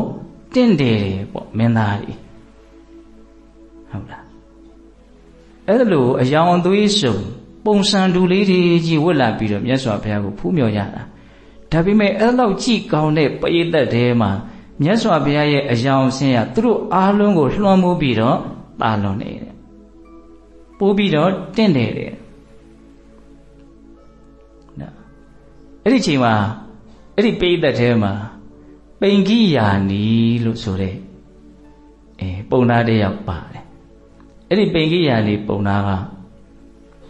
သူကမြတ်စွာဘုရားရဲ့ပုံမှာအလွန်ကြည်ညိုတဲ့ပုဂ္ဂိုလ်တစ်ယောက်ဘုံအထင်ကတော့သူအရိယသူတော်စင်တစ်ယောက်ဖြစ်မယ်ထင်ပါတယ်သူကအဲ့ဒီချိန်မှာဒီပိဋကရဲ့ဒီအယောင်အသွေးတွေထက်မြတ်စွာဘုရားရဲ့ဒီကိုတော်ရောင်ကပိုးပြီးတော့လွှမ်းမိုးပြီးတော့တင့်နေတယ်ဆိုတာမြင်တဲ့အခါမှာသူ့စိတ်ထဲမှာဘုရားရဲ့အပေါ်မှာဒီကြည်ညိုမှုနော်ဘုရားရဲ့အပေါ်မှာမျက်နှာမှုတွေကစိတ်ထဲမှာထိမ့်မရဖြစ်လာပြီးတော့မြတ်စွာဘုရားကိုဗာလျှောက်တော့ဆိုမြတ်စွာဘုရားတပည့်တော်ရဲ့စိတ်ထဲမှာဒီအချိန်မှာထင်လာတဲ့အကြောင်းအရာလေးတစ်ခုကြပြာလေးတစ်ပုဒ်လိုမျိုးပေါ့သူပြောချင်တာလေးတစ်ခုသူ့စိတ်ထဲမှာအလိုလျောက်ပေါ်လာတယ်ပေါ့အဲ့ဒါလေးကိုတပည့်တော်ပြောပေးရစီအဲ့ဒီမင်းကြီးမင်းသားပေးတဲ့ကြားထဲမှာထပ်ပြီးတော့လျှောက်တာမြတ်စွာဘုရားကိုအဲ့ဒီပိန်ကိယာနေပုံနာလျှောက်တဲ့အချိန်မှာမြတ်စွာဘုရားကလည်း gain သင်စိတ်ထဲမှာထင်းလာတယ်ဆိုတာလေးကိုပြောပါရပါတယ်ဆိုအဲ့ဒီမှာသူအပေါ်ယုံအဝတ်ကလေးကိုလက်ကတော့ထိုးပြီးတော့ဘုရားကိုလက်အုပ်ချပြီးတော့သူလျှောက်တယ်အာလျှောက်တုံဆိုတော့ပထမယထာကောကနတံသုကန္တံပါတောတိယဖုံလမဝိတကန္တံအင်္ဂိရတံပတ္တဝိရောသမန္နံတပန္တမာရိစ္ဆမိဝန္တလိခိမြတ်စွာဘုရားကိုချီးကျူးတဲ့ဂါထာပထမယထာကောကနတံသုကန္တံပါတောတိယဖုံလမဝိတကန္တံသုကန္တံအလွန်မှကောင်းတဲ့ယနံ့ရှိတဲ့ကောကနတံကောကနတလို့အမည်ရတဲ့ပရမယထာပွင့်ချက်တရားနဲ့ပြည့်စုံတဲ့ဘရုံမာကြာပန်းအဲ့ဒီဘရုံမာကြာပန်းလေးဟာအဝိတကန္တံမကင်းသောအနတ်ရှိပြီးတော့ဝိရောသမနယထာအလွန်မှတင့်တယ်သလိုပါတောတိယဖုံလမဝိတကန္တံမနခင်းခါကာလမှာပွင့်နေတဲ့နော်ကောင်းတဲ့အနတ်နဲ့ပြည့်စုံတဲ့ပွင့်ချက်တရားရှိတဲ့ဘရုံမာကြာပန်းဟာငွားငွားဆွင့်ဆွင့်ပွင့်နေသလိုမျိုးတပန္တမာရိစ္ဆမိဝန္တလိခိကောင်းငင်မှာအမိုက်တဲ့အားလုံးကိုနော်ဖယ်ဖြောက်ပြီးတော့ထိန်လင်းနေတဲ့နေမင်းကြီးလိုအင်္ဂိရတံပဏဝိရောသမန္တကိုတော်မှထွက်တဲ့အယောင်နဲ့အလွန်မှတင့်တယ်တဲ့မြတ်စွာဘုရားကိုဖူးမြော်ပါမြတ်စွာဘုရားကိုသူကဘုံမာကြာပန်းရဲ့နေမင်းရဲ့ဒီနှစ်ခုနဲ့ဥပမာပေးပြီးတော့တင်စားတာသူ့စိတ်ထဲမှာမြတ်စွာဘုရားကနော်အလွန်မှကောင်းတဲ့အနံ့ရှိတယ်အလွန်မှလှပတဲ့မနေ့ခင်းမှာပွင့်နေတဲ့ကြာပန်းလေးကိုမြင်လိုက်ရသလိုမျိုးလို့သူခံစားရမြတ်စွာဘုရားရဲ့ဉာဏ်တော်ရောင်တွေကလည်းလင်းလိုက်တာကောင်းငင်မှာဘာအမိုက်တိုင်မှမရှိဘဲနဲ့ထိန်လင်းနေတဲ့နေမင်းကြီးကိုချီးလိုက်ရသလိုမျိုးဟောအဲ့လိုမျိုးသူ့စိတ်ထဲမှာဥပမာတွေပေါ်လာလို့သူကအဲ့ဒီဂါထာလေးဖွဲ့ပြီးတော့ရွတ်ဆိုတာအဲ့ဒီပိန်ကိယာနေပုံနာဆိုတာသူကအလွန်ထူးခဲ့တဲ့ပုံနာတစ်ယောက်ပါသူ့ရဲ့ရှေ့နားမှာသူ့အကြောင်းလေးဆက်ပြီးတော့ပြောလိုက်အောင်သူ့ရဲ့ရှေ့မှာမှတ်တမ်းတင်ထားတဲ့ကာရဏပါဠိသုတ်တံဆိုတာရှိခုဘုံဘုံပြောနေတာပိန်ကိယာနေသုတ်တံအဲ့ဒီကာရဏပါဠိသုတ်တံကဘယ်လိုပြောတာလဲဆိုတော့ဒီနေ့မှာတဲ့ဒီလိမ့်ဆွေမင်းနေရဲ့အမှုကိစ္စကိုဆောင်ရွက်ပေးရတဲ့ပုံနာတစ်ယောက်ရှိတယ်ကာရဏပါဠိပုံနာတဲ့သူအမတ်တစ်ယောက်ဖြစ်မယ်ထင်ပါတယ်အဲ့ဒီပုံနာကအမှုကိစ္စတွေဆောင်ရွက်ရင်းနဲ့သူရှေ့ကနေပိန်ကိယာနေပုံနာပြန်လာတာကိုမြင်ရနေမွန်းတဲ့အချိန်ပိန်ကိယာနေပုံနာပြန်လာတာမြင်ရတဲ့ခါတွေ့တဲ့ခါကျတော့အော်ပိန်ကိယာနေအရှင်ပိန်ကိယာနေသင်ဘယ်ကပြန်လာတော့ငါယဟန်ဂေါတမကြီးကပြန်လာတာမြတ်စွာဘုရားကြီးကပြန်လာတာအဲ့လိုလေပြောလိုက်တော့ကရဏပါဠိပုံနာကအရှင်ပိန်ကိယာနေယဟန်ဂေါတမကိုဉာဏ်ပညာနဲ့ပတ်သက်ပြီးတော့သင်ဘလို့မြင်တော့ယဟန်ဂေါတမရဲ့ထက်မြက်မှုကဘလောက်ရှိတော့သူ့ရဲ့ဉာဏ်ပညာအတိမ်နဲ့ကိုသင်ဘလို့မြင်တော့ လို့မေးတာမေးတဲ့အခါကျတော့ပိဋိယံဒီပုံနာဘာပြန်ပြောတော့ခုနကတော့ဘုရားကိုရှိခိုးတဲ့ပုံနာပေါ့နော်ဘာပြန်ပြောတော့ဆိုတော့ကာရဏပါတိတဲ့ငါဘယ်လိုလူလဲမြတ်စွာဘုရားကဘယ်လိုလူလဲမြတ်စွာဘုရားရဲ့ဉာဏ်ပညာအတိတ်နဲ့ကိုသိဖို့အတွက်ငါမှဘာရည်သွေးမှမရှိဘူးမြတ်စွာဘုရားရဲ့ဉာဏ်ပညာအတိတ်နဲ့ကိုသိဖို့ဆိုရင်မြတ်စွာဘုရားလိုလူမှသာလျှင်ဖြစ်နိုင်လိမ့်မယ်သူပြောတာလေးကအလုံးမကြပြားဆန်တယ်ပေါ့နော်ငါဘယ်လိုလူလဲဘုရားကဘယ်လိုလူလဲငါဘယ်လိုလူမို့လို့ဘုရားရဲ့အကြောင်းကိုသိရမှာတော့ဘုရားရဲ့အကြောင်းကိုအကုန်သိဖို့ဆိုရင်ဘုရားလိုလူမှဖြစ်လိမ့်မယ်လို့ပြောတာဟာအဲ့လိုပြောလိုက်တဲ့အခါကျတော့ကာရဏပါဠိကအံ့ဩတယ်အချင်းပင်ကြီးရလေတဲ့ဘယ်နဲ့ကြောင့်သင်ကမြတ်စွာဘုရားကိုနော်ဒီလောက်ကြီးချီးကျူးနေတာတော့မြတ်စွာဘုရားကိုသင်ချီးကျူးတာကနော်လွန်နေပြီပေါ့အဲ့လိုပြောတဲ့အချိန်မှာပိဋိယံတွေကပြန်ပြောရတယ်ငါဘယ်လိုလူတို့မြတ်စွာဘုရားဘယ်လိုလူတော့ငါဘယ်လိုလူမို့လို့မြတ်စွာဘုရားကိုပြီးပြီးပြင်းပြင်းချီးမွမ်းနိုင်မှာတော့တဲ့တကယ်စင်စစ်မြတ်စွာဘုရားဘလောက်တော်တယ်ဆိုတာငါအကုန်လုံးမချီးမွမ်းနိုင်ဘူးတကယ်စင်စစ်မြတ်စွာဘုရားဟာချီးမွမ်းတိုက်သူတို့ထက်ပိုပြီးတော့ချီးမွမ်းတိုက်တယ်နတ်တွေလူတွေအားလုံးထက်မြတ်စွာဘုရားတာလွန်တော်မူတယ်အဲ့လိုပြောတဲ့အချိန်မှာဘယ်နဲ့ကြောင့်သင်ကမြတ်စွာဘုရားရဲ့ပုံမှာဒီလောက်ကြည်ညိုရတာတော့မြတ်စွာဘုရားကိုဘာလို့သင်ဒီလောက်ကြည်ညိုတာတော့အဲ့ဒီမှာမြတ်စွာဘုရားကို तू ဘာလို့ဒီလောက်ကြည်ညိုရတာလဲဆိုတာ तू ဘာပြောတော့ဆိုတော့ကာရဏပါတိတဲ့အလွန်ကောင်းမွန်တဲ့အစာအာဟာရနဲ့ဝါအောင်စားထားတဲ့လူတစ်ယောက်အလွန်ကောင်းမွန်တဲ့အစာအာဟာရနဲ့ဝါနေတဲ့လူတစ်ယောက်ယုံညံ့တဲ့အစာကိုတွေ့ရင်စားခြင်းစိတ်မရှိဘူးတဲ့ဘလို့မှစားခြင်းစိတ်ဆိုတာပေါ်မလာဘူးသူဝါနေတယ်ဝါတာမှရိုးရိုးဝါတာမို့ဘာစားထားလို့ဝါတာတော့ကောင်းမြတ်တဲ့အစာစာကိုစားပြီးတော့ဝါနေတာထပ်ပြီးတော့တွေ့တာကယုံညံ့တဲ့အစာစာဖြစ်နေတယ်ဘလို့မှစားခြင်းစိတ်မရှိဘူးအဲ့လိုပဲမြတ်စွာဘုရားရဲ့ထံတော်မှောက်ကနေမှအလွန်မှတဘာဝကျတဲ့အကြောင်းအကျိုးရှိလျော်တဲ့ဘာမှဖြည့်ဆွက်စရာမလိုတဲ့အစအလယ်ဆုံးကောင်းခြင်းသုံးပြန်နဲ့ပြည့်စုံတဲ့တရားဒေသနာတွေကိုငါနာယူထားတာတဲ့ဒါကြောင့်တခြားသောတမနာဗျမနာပုဂ္ဂိုလ်တွေပြောတဲ့တရားစကားတွေကိုငါဘာမှစိတ်ဝင်စားမှုမရှိဘူးတဲ့ဟောပြီးတဲ့ဥမာတော့ကောင်းနော်ကောင်းမြတ်တဲ့အစာအစာနဲ့ဝါနေတဲ့လူတယောက်ဟာယုံညံ့တဲ့အစာအစာကိုတွေ့ရင်မတောင့်တသလိုမျိုးမြတ်စွာဘုရားစီကကြားနာထားတဲ့တရားတွေအများကြီးသိထားတဲ့ငါလိုလူဟာနော်တခြားသောတမနာဗျမနာတွေပြောတဲ့စကားကိုငါဘာမှသိပြီးတော့မျက်နှာမှုမရှိဘူးတဲ့ဟုတ်လားပြီးတော့ဗာဆက်ပြောဆိုတော့နော်ဆာလောင်မှုသိမ့်နေတဲ့ပုဂ္ဂိုလ်တယောက်ဟာအလွန်မှကောင်းတဲ့ပြားမုံစုပ်ကိုတွေ့တဲ့အခါမှာသူစားကြည့်လိုက်တယ်ဘာမှမလို့ပြားမုံစုပ်ဆိုတာဘုံဘုံထင်ပါတယ်ပေါက်ပေါက်စုပ်ပေါက်ပေါက်ပွင့်လေးတွေကိုထောင်းပြီးတော့ပြားရည်နဲ့နေပြီးတော့စုပ်ထားပေါက်ပေါက်ပွင့်လေးကလည်းနုနုလေးပေါ့နော်ပြားရည်လေးကလည်းပန်းပန်းလေးဆိုတော့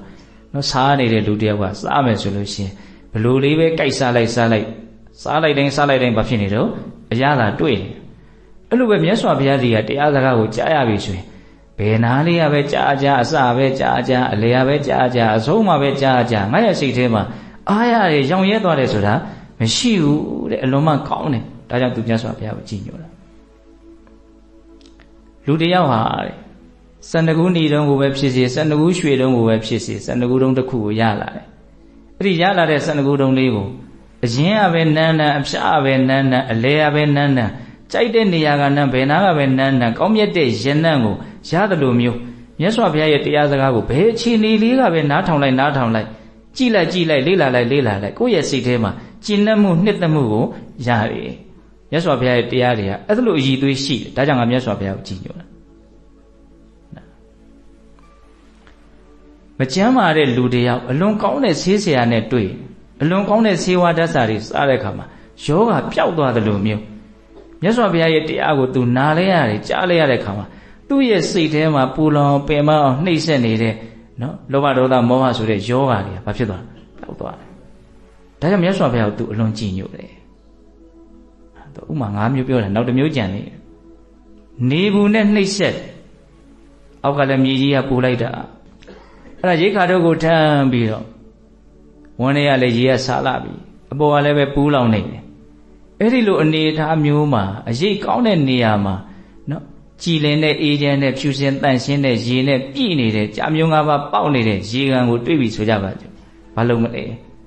ရေကန်နဲ့တခါတည်းရောက်ချင်း ရေကိုအားရအောင်တောက်မယ်ပြီးလို့ရှိရင်ရေကန်နဲ့ဆင်းပြီးတော့စိမ်ပလိုက်မယ်အညစ်အကြေးတွေအကုန်လုံးပြောင်းဆင်းသွားအောင်ဆေးကြောပစ်လိုက်မယ်ဝါလင်အောင်တောက်ပလိုက်မယ်ရေငတ်တယ်ဆိုတာလည်းမရှိတော့ဘူးပူလောင်တယ်ဆိုတာလည်းမရှိတော့ဘူးအဲ့လိုပဲပုထုဇဉ်တ attva တွေရဲ့စိတ်ဆိုတာလောဘဖြင့်ဆာလောင်နေတာရှိတယ်ကိလေသာဖြင့်ပူလောင်နေတာရှိတယ်အဲ့ဒါတွေကမြတ်စွာဘုရားရဲ့တရားဓိဟုသောရေကိုတောက်ရတဲ့အချိန်မှာချိုးရတဲ့အချိန်မှာတဏှာလောဘဖြင့်ဆာလောင်မှုတ်သိမ့်နေတာတွေလည်းပဲပျောက်သွားတယ်အစာပြေသွားတယ်ပေါ့ကိလေသာတို့ကြောင့်ပူလောင်နေတဲ့အပူတဲ့အလောင်ဓာတ်တွေကလည်းငြိမ်းအေးသွားတယ်အေးချမ်းသွားတယ်လောဘဒေါသအညစ်အကြေးတွေလည်းပဲဖြူစင်သွားတယ်တန့်ရှင်းသွားတယ်ဥမာလေးတွေကဆက်ဟပ်ပြီးတော့နားလေခြင်းတဲ့အလွန်ကောင်းပါတယ်ဟုတ်လားအဲ့လိုမျိုးအစွမ်းတတ္တိရှိတဲ့တရားတွေကိုဟောပြနိုင်စမ်းရှိတဲ့အတွက်ကြောင့်မြတ်စွာဘုရားကိုသူကအလွန်မှကြည်ညိုတယ်အဲ့ဒါခုနတုန်းကဘုရားရှိခိုးဂါထာကိုရွတ်တဲ့ပုံနာပြောတာဒါလေးတွေကပြောခြင်းစရာအလွန်ကောင်းလို့ဘုံဘပြောလိုက်တာပြောခြင်းနဲ့ရည်ရွယ်ချက်ကအခုမှလာမှာဟုတ်လားနော်အဲ့လိုမျိုးမြတ်စွာဘုရားကိုဂါထာနဲ့ကြောတဲ့အချိန်မှာဒီလိမ့်ဆွေပင်သားတွေကစောစောကအကြောင်းအရာလေးကိုမေ့မပြစ်နိုင်အောင်နော်သုတ်တန်တပုတ်ပြန်ကူးသွားပြီဟုတ်လားစောစောကကြားတဲ့ကသုတ်တန်တပုတ်ဖောက်ပြီးတော့ပြောလိုက်တယ်အဲ့လိုမျိုးမြတ်စွာဘုရားကိုကြည်ညိုလို့ဂါထာရွတ်ဆိုတဲ့အခါမှာလိမ့်ဆွေမင်းသားတွေကလည်းသဘောကျလွန်းလို့တော်လိုက်တာဒီပုံနာကဆိုပြီးတော့သူတို့ဝိယုံလာတဲ့အပေါ်ယုံနေအဖိုးထိုက်တန်တဲ့အပေါ်ယုံနေအကုန်လုံးခောက်ပြီးတော့နော်တယောက်ကိုတစ်ထည်တယောက်ကိုတစ်ထည်အဲ့ဒါအဝိယုံ900တခါတည်းအဲ့ဒီပင်ကြီးရနေပုံနာကိုလှူရတာ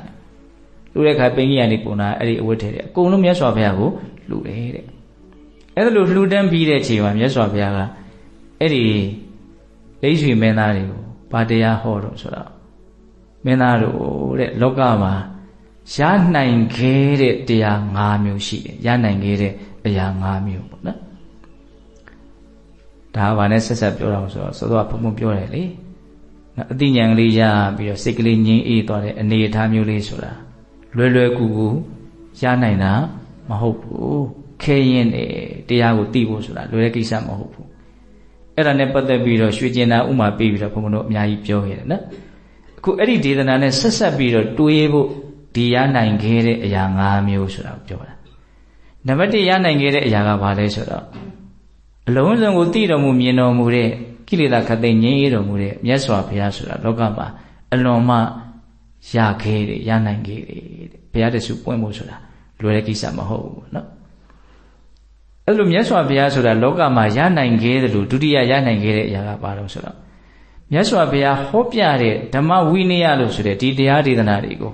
မှန်မှန်ကန်ကန်သူများနားလည်အောင်တဆင့်ပြန်ပြီးတော့ပြောပြနိုင်တဲ့ပုဂ္ဂိုလ်ဆိုတာလေ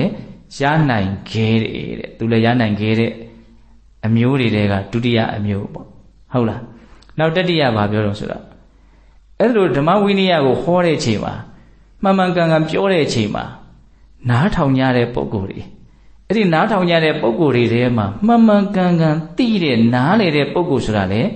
ရနိုင်ခဲ့တဲ့ဟောကိုရွှေမျိုးစားတဲ့ပါမပါဒီဒေသနာနဲ့ပြန်ပြီးတော့ရှစ်ကြည့်ပါနော်ဖះဆိုတာလောကမှာရနိုင်နေတယ်ဖះဟောခဲ့တဲ့စစ်မှန်တဲ့ဓမ္မဝိနည်းဒါကိုသူများနားလည်အောင်ပြန်ပြီးတော့ပြောပြနိုင်တဲ့ပုဂ္ဂိုလ်ဆိုတာလေရနိုင်နေတယ်ပြောလို့ကြားပြီနားထောင်ရပြီဆိုတော့လည်းပဲမှန်မှန်ကန်ကန်သိနိုင်ခဲ့တဲ့နားလည်နိုင်ခဲ့တယ်အဲ့လိုမှန်မှန်ကန်ကန်သိပြီနားလည်ပြီဆိုတော့လည်းပဲသိသည့်အတိုင်းနားလည်သည့်အတိုင်းဓမ္မနုဓမ္မပฏิပတိအဲ့ဒီတရားကိုမှန်မှန်ကန်ကန်ကျင့်သုံးနိုင်တဲ့ပုဂ္ဂိုလ်ဆိုတာလေရနိုင်ခဲ့တယ်တဲ့ပို့ပြီးတော့ခက်သွားတာနော်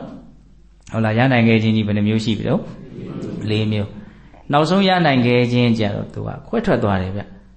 အဲ့ဒါလေးကလည်းပဲဒီရှေ့ပိုင်းနဲ့ဆက်ဆက်မှုရှိတယ်လို့တွေးမယ်ဆိုရင်လည်းရှိတယ်လို့ပြောလို့ရပါတယ်သူ့ကြတော့ဘာပြောလို့ဆိုတော့ကတင်ညုကတဝေတွေသူတစ်ပါးကကိုယ့်ပေါ်မှာပြုထားတဲ့ကောင်းတာတွေကျေးဇူးတရားတွေကိုထင်စွာပြနိုင်တဲ့ပြုနိုင်တဲ့ပုဂ္ဂိုလ်ဆိုတာလေလောကမှာရနိုင်ခဲ့တယ်တဲ့နော်ဖရာတဆူဖြစ်ဖို့ဆိုတာလောကမှာရနိုင်ခဲ့တယ်ဆိုတာနဲ့အတူတူဟောတာလေးကစိတ်ဝင်စားတယ်မကောင်းဘူးလားပို့ပြီးတော့တင်စားပြောရမယ်ဆိုလို့ရှိရင်ဖရာပွင့်ဖို့ဆိုတာမလွယ်သလိုသူကျေးဇူးကိုသိတဲ့လူဖြစ်ဖို့ဆိုတာလည်းမလွယ်ဘူးလို့ဖရာဖြစ်တဲ့လောက်ကြီးမခဲရင်ပေမဲ့လို့သူ့ကိုအဲ့ဒီအုပ်စုထဲမှာထည့်ပြီးတော့ဟောထားတယ်ဆိုတာကိုကြည့်မယ်ဆိုရင်ကျေးဇူးတရားကိုနားလေတဲ့ပုဂ္ဂိုလ်ကျေးဇူးတရားကိုဒီမှာထင်စွာပြနိုင်တဲ့ပုဂ္ဂိုလ် သူများကျေးဇူးကိုဘယ်တော့မှကွယ်ဝတ်ထားတယ်ဆိုတာမရှိဘူးထင်ထင်ရှားရှားပြောတာဟုတ်လားငါပေါ်ဘလို့ကောင်းတာဒီလိုမျိုးသူများရဲ့ကျေးဇူးတရားကိုနော်ထင်ရှားစွာပြနိုင်တဲ့ပုံကူမျိုးဆိုတာဘာလို့ရခဲ့တယ်ဒီအုပ်စုတွေကိုထည့်ထားတာကိုကစားစိတ်ဝင်စားတယ်မကောင်းဘူးလားအဲ့တော့ဒါကိုဆက်ဆက်မှုရှိအောင်ဘုန်းကတော့ဘလို့တွေးကြည့်တော့ဆိုတော့သောတော်က၄ခုမြောက်ရနိုင်ခဲ့တယ်ဆိုတဲ့ပုဂ္ဂိုလ်ပါတော့တရားနာတယ်နော်တရားကိုသိတယ်သိသည့်အတိုင်းကျင့်တယ်ကျင့်ပြီဆိုလို့ရှိရင်သူဟာတရားကိုအတိုင်းအတာတစ်ခုထိတော့မလုပ်သွားမှာတော့နားလေသွားမယ်သဘောပေါက်သွားမယ်တရားကိုနားလေသဘောပေါက်ပြီဆိုရင်သူကျေးဇူးကိုဘာမှထိန်ချန်ထားစရာအကြောင်းမရှိဘူးသူကျေးဇူးကိုထိန်ချန်ထားတယ်သူကျေးဇူးကိုထင်ရှားစွာမပြနိုင်ဘူးဆိုတာကအလွန်တရာမှစိတ်ထဲကမကောင်းတဲ့ဓာတ်သဘာဝတွေဂိမ်းနေလို့ဟုတ်လားတရားကိုသိပြီဆိုရင်အဲ့ဒီဆိုးဝါးတဲ့ဓာတ်သဘာဝတွေကိုဖယ်ရှားပြစ်နိုင်တဲ့အနေထားမရောက်နိုင်ဘူးလားရောက်နိုင်တယ်အဲ့တော့တရားသိရင်သိတဲ့လောက်ကျေးဇူးတရားကိုလည်းသိတယ်လို့ဒီလိုလေးဘုံဘုံကတော့တွေးကြည့်စေခြင်းတယ်ဟုတ်တယ်မဟုတ်လားဆိုသူများကျေးဇူးကိုဘာကိစ္စနဲ့နော်ထင်ရှားစွာမပြနိုင်ရတာတော့ကျွတ်တို့လည်းပဲသူများကျေးဇူးကိုတခါတလေမပြနိုင်တဲ့သဘောလေးတွေရှိတတ်တယ်ရှိတဲ့အချိန်မှာကိုယ်စိတ်ကိုအမိဖမ်းကြည့်ဘာလို့များမပြနိုင်ရတာတော့ဟုတ်လားသူများကိုကောင်းတယ်လို့မပြောနိုင်ဘူးငါသူလုပ်ပေးမှရတာမဟုတ်ပါဘူးငါရပါတယ်လို့လည်းပဲလှုပ်ချင်သလားဘယ်လိုလဲမှန်တော့မယိုးသားမှုတွေပြောရရင်မိုက်မဲမှုတွေမာနတွေဒါတွေချမ်းရမ်းနေတယ်လို့ထင်တယ်နော်ကျေးဇူးကမ်းမှုမှာမယိုးသားမှုတွေမိုက်မဲမှုတွေမာနတွေချမ်းရမ်းနေတယ်လို့ထင်တယ်ဟုတ်လားကိုယ်အလိုသူများကျေးဇူးပြောရင်ကိုယ်များထင်သေးသွားလိမ့်မလားလို့နော်စိုးရင်တာတွေလည်းပဲတစ်ခါတလေမှရှိတတ်တယ်ဒါကိုယ်စိတ်ကိုပြန်ကြည့်လို့သိတဲ့အဖြေတွေနော်ဒီဥစ္စာတွေကဟုတ်လားအဲ့တော့ကျေးဇူးတရားကိုသိတယ်ဆိုတာရဲ့ရှေ့မှာဘုန်းဘုန်းတို့ဘာကိုတွေ့နိုင်တော့တရားကိုသိတယ်ဆိုတဲ့အနေအထားတရားကိုမတွေ့နိုင်ဘူးလားတရားသိတဲ့လူကတော့ဘယ်လိုလုပ်ပြီးတော့မှကျေးဇူးကမ်းတဲ့အနေအထားကိုသူလုံးဝမဟုတ်နော်အဲ့တော့ဒါဘာပြောချင်တာတော့ဒီအရာတွေဟာရွှေတဲ့တောင်မှရှားတဲ့အရာတွေလို့ပြောရင်လားဘုရားပွင့်ဖို့လောကမှာခက်တယ်ဘုရားရဲ့ဟောထားတဲ့ဓမ္မဝိနည်းကိုမှန်မှန်ကန်ကန်ပြန်ပြီးတော့ပြောပြနိုင်တဲ့ပုဂ္ဂိုလ်ဆိုတာရနိုင်ခဲ့တယ်နားထောင်ရတဲ့အခါမှာတကယ်နားလည်သွားတယ်သိသွားတယ်ဆိုတာလည်းရနိုင်ခဲ့တယ်သိပြီဆိုလို့ရှိရင်လည်းမှန်မှန်ကန်ကန်ကျင့်သုံးနိုင်တဲ့ပုဂ္ဂိုလ်ဆိုတာရနိုင်ခဲ့တယ်တဲ့အချုပ်ကြတော့ဘာနဲ့ချုပ်ထားတော့သူကျေးဇူးကိုထင်စွာပြုနိုင်တဲ့ပြနိုင်တဲ့ပုဂ္ဂိုလ်ဆိုတာလည်းရနိုင်ခဲ့တယ်တဲ့ဟုတ်လားဒါကြောင့်ဘာလို့သူတို့ကရနိုင်ခဲ့တာတော့တမှုရှိလို့ပေါ့နော်ကိုဘုန်းတို့တွေကရနိုင်ခဲ့တဲ့အရာကိုရအောင်လုပ်နေတာဖြစ်နိုင်ခဲ့တဲ့အရာကိုဖြစ်အောင်လုပ်နေတာဒီသဘောလေးတွေတွေးပြီးတော့ကိုယ့်ရဲ့နော်တရားတရားဝိရိယတရားကိုမြင့်တင်ကြဖို့ဘုန်းဘုန်းကဒီအကြောင်းအရာလေးကိုပြောတာအဲ့တော့မြတ်စွာဘုရားကဒါစိတ်ဝင်စားလို့ဘုန်းဘုန်းကထပ်ပြောပါတယ်လေဒီရနိုင်ခဲ့တဲ့အကြောင်းအရာ၅မျိုးကိုဒီလိပ်ဆွေမင်းတွေကိုပဲတခြားတနေရာမှာဟောထားတာလည်းတွေ့ရတယ်နော်တာရဏတသုတ်တံဆိုပြီးတော့တာရဏနတ်ကုန်းမှာမြတ်စွာဘုရားဟောထားတာတွေ့တယ်အဲ့ဒီမှာတော့အဲ့ဒီလိပ်ဆွေမင်းသားတွေကအဲ့ဒီနတ်ကုန်းထဲမှာသူတို့စီးဝေးနေကြတာအများကြီးစီးဝေးနေကြစီးဝေးပြီးတော့လူတယောက်ကိုတော့အဲ့ဒီလမ်းစုံလမ်းကွာမှာကင်းချထားတာမင်းဒီကနေကြည့်ဒီလမ်းပေါ်မှာတကယ်လို့မြတ်စွာဘုရားကြွလာတာများတွေ့ရင်ငါတို့ကိုလာတဲ့ပေးနော်အဲ့လိုလုပ်ပြီးတော့သူတို့အဲ့ဒီမှာစီးဝေးနေတာစီဝေးနဲ့သူတို့ဘာတွေပြောနေကြတယ်ဆိုတော့စက်မိဆက်ရတွေပြောတာဘာပြောတော့ဆိုတော့လောကမှာကွာအလွန်ကိုကောင်းတဲ့ဆင်ယတနာဆိုတာရဖို့မလွယ်ဘူးဘယင်တွေဆိုတော့ဆင်ကြီးတွေပါရခြင်းပါတော့အခုခေတ်ဆိုရင်တော့အလွန်အဆင်မြင့်တဲ့လေရင်လိုမျိုးပဲလေးဆင်ဆိုတာဟုတ်လားနော်အလွန်အစွမ်းထက်တဲ့မြင်းယတနာဆိုတာလည်းရဖို့မလွယ်ဘူးရှားပါတယ်နော်ဆင်ယတနာမြင်းယတနာ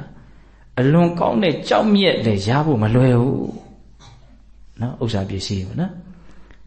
အလွန်အပြည့်ကင်းတဲ့အမျိုးသမီးယတနာရဖို့ဆိုတာလေဟာမလွယ်ဘူး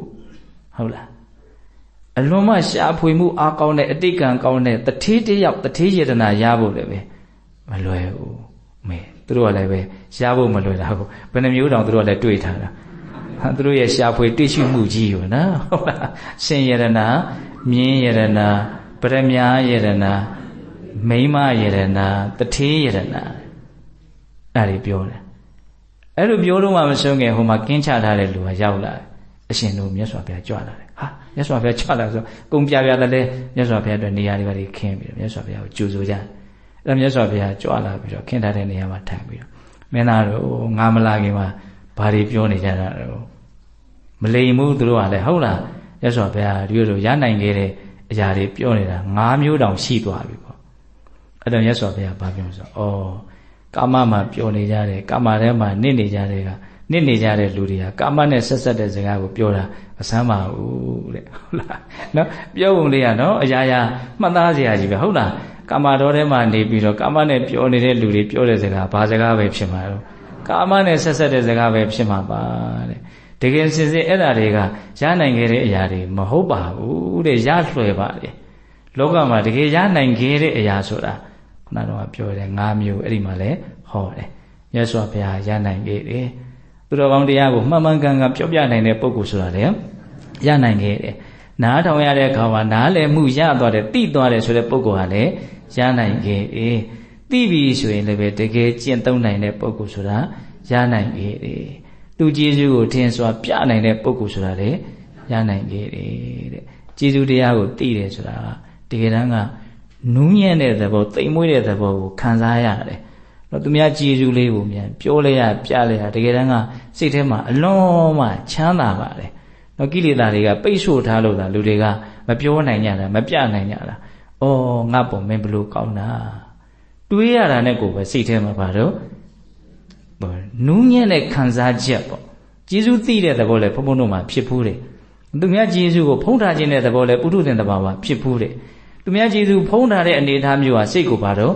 ့လေးလံစေတယ်မသက်မသာခံစားရတယ်ကောင်းတဲ့ခံစားချက်မဟုတ်ဘာဘယ်ကောင်းမလို့အကုသိုလ်ပဲလေဟုတ်လားသူများကျေးဇူးထင်စွာပြတယ်ဆိုတာဒါကုသိုလ်သဘောအဲ့တော့စိတ်ထဲမှာဘာဖြစ်တော့ကြည်နူးတယ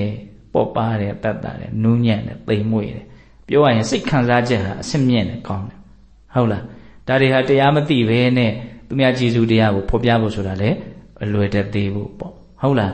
းဒါကြောင့်ဘုရားစိတ်ဝင်စားတာက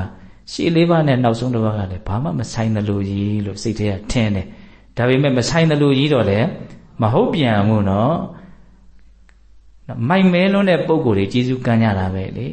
ဆန့်ကျင်ဘက်အနေနဲ့သိရင်သိသလောက်ကျေးဇူးကိုဖော်ပြနိုင်တယ်ဒီသဘောလေးဟုတ်လားအဲ့တော့တရားကတော့ပြောရင်တာလေးတွေအကုန်လုံး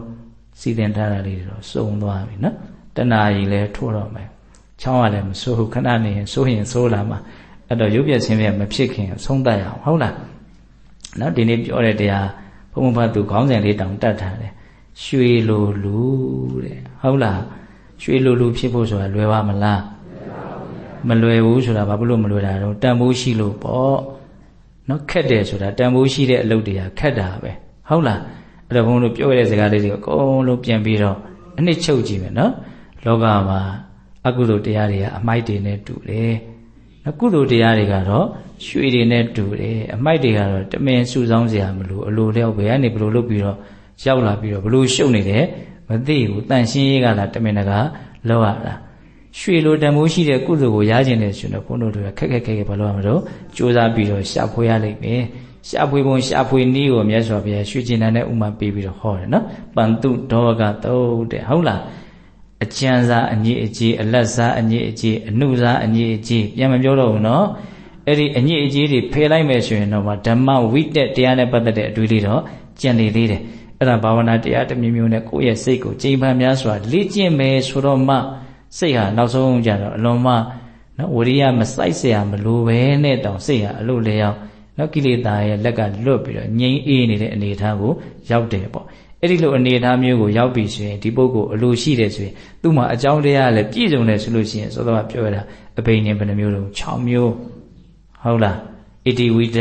ဒိဗ္ဗသောတာပရစေတဝိဇာဏနာဒိဗ္ဗစကုဩဝိနိဝါဒနုတ္တိအာတဝခေယဒီလိုထူးခဲ့တဲ့မြင်မာတဲ့ဉာဏ်နဲ့အဘိညာဉ်တွေကိုတော့ရနိုင်တယ်စိတ်ထဲမှာအဲ့ဒီအည်သွေးတွေကလေ့ကျင့်မယ်ဆိုရင်ထွက်ပေါ်လာမှာတော့ဒါပေမဲ့လွယ်တဲ့အလုပ်လားမလွယ်ပါဘူးဟုတ်လားကိုယ်စိတ်ကလေးကိုချမ်းသာအောင်ကြည်လင်အောင်အေးချမ်းအောင်နော်ကြိုးစားကြတာတရားလုပ်တယ်ဆိုတာလုပ်မပေးသင့်ဘူးလားကိုလုပ်ပေးသင့်တယ်ဒီလိုရည်ရွယ်ချက်နဲ့လည်းပဲတရားအထုတ်ရမယ်ပေါ့နော်ငါစိတ်လေးငါချမ်းသာအောင်ထားတတ်ဖို့ဒါရင်နဲ့မပြည့်စုံသေးဘူးဘာလို့အောင်တော့နောင်တစ်ချိန်မှာကျမကြီးပေါက်လာတဲ့အချိန်အခမသိလို့လောကရန်ဆိုးနဲ့တွေ့တဲ့အချိန်မှာလည်းပဲတည်ငြိမ်အောင်အေးချမ်းအောင်နေတတ်ဖို့နောက်ဆုံးအဆိုးဆုံးလောကရန်လို့ဆိုတဲ့ခန္ဓာပျက်စီးခြင်းသိဆုံးခြင်းနဲ့တွေ့တဲ့အခါမှာလည်းပဲတည်တည်ငြိမ်ငြိမ်အေးအေးချမ်းချမ်းလေး နော်နေတဲ့ဖို့ခုတွေကစားဘလို့တော့ကြိုတင်ပြီးတော့ပြင်ဆင်ရမယ်နော်တန်ဖိုးရှိတဲ့အရာတွေကခက်ခဲကြစမြဲပဲရနိုင်ခဲ့တယ်ဖြစ်နိုင်ခဲ့တယ်ရနိုင်ခဲ့တယ်ဖြစ်နိုင်ခဲ့တဲ့အရာဘယ်နှမျိုးတော့5မျိုးဒါလေးကတော့ဝိသုဒ္ဓအနေနဲ့ဘုံကနော်ဒီတရားလေးနဲ့ဆက်ဆက်ပြီးတော့တွေးမိဖို့ထည့်ပြီးတော့ဟောလိုက်တာပါဟုတ်လားဒါကြောင့်ကို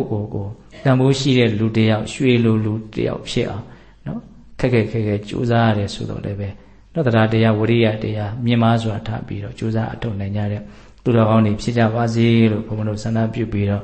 ဒီကနေ့ပြုလုပ်ကြရတဲ့ကုသိုလ်ကောင်းမှုအစုစုတို့ရဲ့စွမ်းတတ္တိကြောင့်ဘုရားတပည့်တော်တို့ဒီမဲ့ညာပုံညာမျက်နှိပ်ပံကိုလင်းမြန်ထုတ်ချောက်မျက်မှောက်ပြုမရစေကုန်သောဟုပတ္တနာအောင်စုပြုကြကုန်ရာတည်း